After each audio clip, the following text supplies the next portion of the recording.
My biggest memory is just the nurses, how helpful they were, how kind, how they dumbed it down for me. A doctor would come in and say this and that, whether it was to them or to me, and then they really took the time to make sure that I understood what was happening and just be that support system.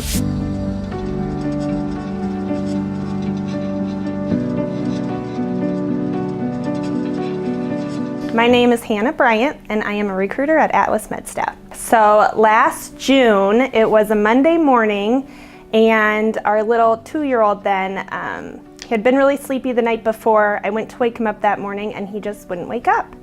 So, I kind of cuddled him, and then I started to think about it a little more. I'm like, this isn't right. I took him over to the ER, and right away they knew something wasn't right. Like this kid, they put a catheter in him. He didn't wake up. They did so many tests right off the bat. They couldn't detect anything as far as like the toxicology, anything he may have ingested that would cause this. That was their first assumption. So they ended up admitting him into the ICU, and they just kept running tests. EEGs, EKGs, MRIs, CAT scans, everything that you can think of, nothing. So as a mom, that's your scariest moment when something's wrong with your kid and you don't know what it is. You don't know how to help them. My biggest memory is just the nurses, how helpful they were, how kind, how they dumbed it down for me. A doctor would come in and say this and that, whether it was to them or to me, and then they really took the time to make sure that I understood what was happening and just be that support system. And so that's always at the forefront of my mind. When I'm talking to these people,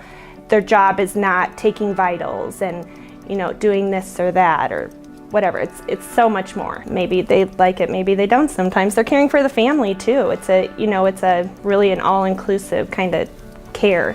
The family is, in a sense, a lifeline of the patient. So you're putting your trust in all these people, and they were able to bring me from here to here and just make me feel like everything was going to be okay. So 36 hours later, he finally wakes up. We still have no clue to this day what happened, but we had Atlas travel nurses on the floor that would come visit and check up on us. I see you for more than, like I said, the taking the vitals or the doing the baths or giving the meds. I see you for what your job really is, and that care and just being able to process all those emotions. Like, I see you and I appreciate you. Thank you.